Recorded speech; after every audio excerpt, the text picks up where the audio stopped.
जय माता दी। कलश स्थापना हर एक व्यक्ति नवरात्रि में करता है। वह जानता है कि कलश में देवी देवता, हमारे पितृ कुल देवी देवता वास करते हैं और खुशियों के भंडार इससे भरते हैं। भले ही ज्वारे इत्यादि नहीं बो पाते हैं, अखंड दीप नहीं लगा पाते, परंतु 9 दिनों में कलश स्थापना का विधान परम सुख प्रदान करता है। वीडियो में जानेंगे कलश स्थापना का शुभ मुहूर्त, राहु काल का समय, साथ ही आप सभी जो है किस तरह से कलश का पूर्ण रूप से विधान ले ताकि आपकी जो है मनोकामना भी पूर्ण हो और 9 दिन तक जो पत्ते हैं, जो हरा भरा आपको कलश प्राप्त हो। नारियल कैसे रखना है यह भी वीडियो में जानेंगे, तो वीडियो के अंत तक बने रहिएगा। आप सभी जानते होंगे कलश स्थापना अपने आप में अद्भुत माना जाता है। भले ही जो व्यक्ति विशेष नियम नहीं ले पाता है, वह कलश स्थापना कर सिर्फ माँ की पूजा भी कर लेता है तो भी इसे पर्याप्त माना जाता है। तो आप सभी सबसे पहले शुभ मुहूर्त में ही कलश स्थापना करें, शुभ माना जाता है। हमेशा कलश जो है साफ़ सुथरा होना चाहिए। अगर पहले से ही कलश घर में है तो उसे धो लीजिए, साफ़ सुथरा कर लीजिए। मिट्टी का कलश चुन सकते हैं, तांबे का या पीतल का शुभ माना जाता है। न होने की स्थिति में माता रानी का दिया हुआ सब कुछ है, उन्हीं को समर्पित है, तो स्टील का भी लेने में कोई दोष नहीं है, तो ले लीजिए। उसके बाद आप सभी उस पर जो है सबसे पहले जल भर लीजिए। ठीक है, जल जो है सबसे पहले थोड़ा सा इसमें गंगा जल मिला लीजिएगा। उसके बाद जो है साफ स्वच्छ अपने घर का पानी इसमें भर लीजिएगा। आधा अधूरा पानी ना भरे, परिपूर्ण पानी भरिएगा, तब ज़्यादा श्रेष्ठ रहेगा। अब इस जल कलश के अंदर आप सभी को जो है कई भक्तजन इसमें बहुत सारी चीज़ें, सप्त चीज़ें डाली जाती है, परंतु जो घर में उपलब्ध वस्तु होती है, जैसे हल्दी की गांठ सबसे प्रथम में वह रखनी होती है, डालनी होती है। दूसरा, इस कलश के अंदर आपको पुष्प डालना होता है। कई भक्तजन कमल गट्टा भी डालते हैं। कमल गट्टा जो है धन संपदा में वृद्धि करता है, बहुत शुभ माना जाता है। कई भक्तजन कमल के फूल भी डालते हैं, परंतु साधारण सरल तरीके से इस जल के लोटे में आप सभी जो है 1 रुपये का सिक्का, चांदी का भी डाल सकते हैं, जैसा है जिस स्वरूप में है। 1 रुपये का सिक्का, थोड़े से अक्षत जो कि माँ लक्ष्मी को प्रिय होते हैं, चावल डालिएगा। दूर्वा जो कि वंश में वृद्धि करती है वह डालनी होती है, फूल डालना होता है। कुल मिलाकर 5 चीज़ें रखनी होती है, वह सभी चीज़ें इसमें रख लीजिएगा। आप इसमें विशेष चीज़ें भी रख सकते हैं। बाजार में सप्त जो है औषधियाँ भी प्राप्त होती है, वह भी इसमें डाल सकते हैं। इसके पश्चात आपको जो कलश है उसके मुख में मौली बांध लेनी चाहिए और स्क्रीन पर आप देख पा रहे होंगे विशेष तौर पर इसमें स्वास्तिक बना लीजिए परिपूर्ण रूप से। अब जो कलश होगा वह माता रानी के दाहिने हाथ की तरफ आपको रखना है। ठीक है जी, माता रानी के दाहिने तरफ आप कलश स्थापना करेंगे। कलश के नीचे आपको जो है या तो स्वास्तिक बना लेना होगा या अष्टदल कमल बना लेना होगा।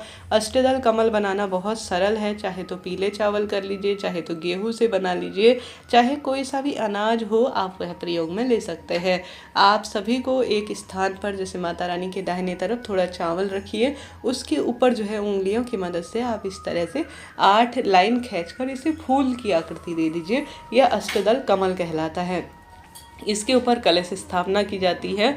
उसके बाद जो है एक चावल का भरा हुआ पात्र, जैसे पूर्ण पात्र कहा जाता है, वह भी आप एक कटोरी में, चाहे अनाज कोई सा भी रख लीजिए, पूरी अवस्था में रखिएगा। उसके बाद जो है आप सभी को 5 किसी भी जो है पेड़ की पत्ती 5 ले सकते हैं, शुभ मानी जाती है। 11, 21 ले सकते हैं, नहीं तो 9 भी ले सकते हैं, नहीं तो कोई गिनती की आवश्यकता नहीं है। आप जो है कलश के ऊपर रखने के लिए इन पत्तियों को ले लीजिए। इन पत्तियों में आपको चंदन लगा लेना चाहिए, या लाल जो है विशेष तौर पर चंदन इत्यादि जो भी आपके पास कुमकुम इत्यादि है वह लगा लीजिए। अब सबसे पहले आप सभी वह पूर्ण पात्र रखें, उसके ऊपर जो है आप लाल जो पत्तियां रखी है अशोक आम की वह रख लीजिए। इसमें एक विशेष नियम है, अगर आप आम की पत्ती लेते हैं तो वह थोड़ा कोमल होती है, जल्दी सूख जाती है, और कोमल पत्तियां किसी भी पेड़ की लेते हैं तो वह भी जल्दी सूख जाती है। तो इस नियम को आप सभी बांध लीजिए कि आप सभी को लेना है थोड़ा सा कठोर पत्ती। थोड़ा परिपक्व पत्ती लेते हैं तो वह जो है 9 दिनों तक सूखती नहीं है। आम की पत्ती कोमल ले होती है तो उसे लेने से बचे, जल्दी सूख जाती है। उसकी जगह आप अशोक की पत्ती लेते हैं तो वह ज़्यादा लंबे समय तक भी चलती है और ज़्यादा श्रेष्ठ भी होती है। तो इस नियम का ध्यान रखते हुए आप कार्य कीजिएगा। ठीक है जी, इससे आपकी पूरी 9 दिन तक हरी भरी पत्तियां रहेंगी।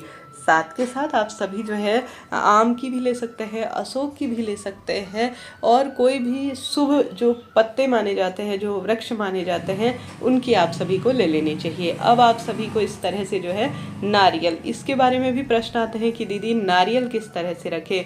तो नारियल देखिए, कई भक्तजन जो है खड़े स्वरूप में, जैसे नारियल का जो मुख होता है वह आकाश की तरफ रखते हैं, तो उसे भी गलत नहीं कहा जा सकता, उस स्वरूप में भी आप रख सकते हैं। कई विद्वान जन उस स्वरूप में रखते हैं, वह भी श्रेष्ठ है। नारियल जो है ऊपर की ओर रखते हैं, वह भी ठीक है, कोई दिक्कत नहीं।